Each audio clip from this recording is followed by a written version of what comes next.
ઈંધણ બચાવવાની વડાપ્રધાનની અપીલના પગલે આજે ગુજરાત સરકારની કેબિનેટ બેઠકમાં મુખ્યમંત્રી બે વાહન લઈને પહોંચ્યા હતા, જ્યારે મોટાભાગના મંત્રી સ્કૂટરમાં આવી પહોંચ્યા હતા.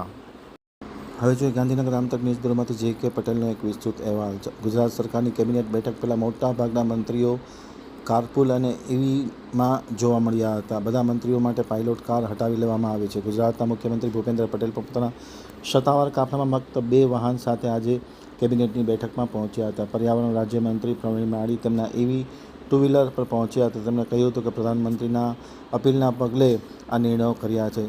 ઈંધણ બચાવવા માટે 50% ઈવી વાહનોનો ઉપયોગ કરવામાં આવશે.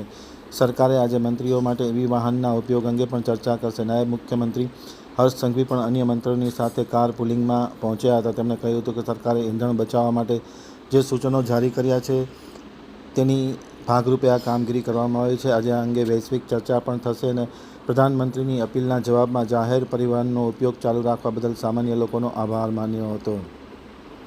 મોદીજી દ્વારા દેશના સૌ નાગરિકોને એક અપીલ કરવામાં અને અપીલ એ દેશ હિત માટે, દેશનું ભવિષ્ય વધુ ઉજ્જવલ કરવા માટે, કાર પુલિંગ હોય કે પછી પેટ્રોલ ડીઝલ ઈંધણ બચાવવા માટેની અપીલ હોય.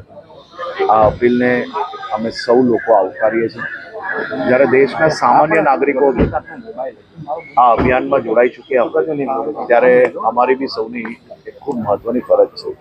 તો આજે અમારા સાથી મંત્રીઓ જોડે કાર પુલિંગનો બી એક અભિયાનને આગળ વધારવા માટે અને સાથે સાથે સંપૂર્ણ સુરક્ષાના વિષયો જ્યાર સુધી ધ્યાનમાં રાખીને એના સિવાયનું વધારાની જે કોઈ વ્યવસ્થાઓ છે એને મુક્ત કરવામાં આવી છે અને વધુ ગાડીઓનો કાફલો અને એ બધી જ વસ્તુઓને મુક્ત કરવામાં આવે છે.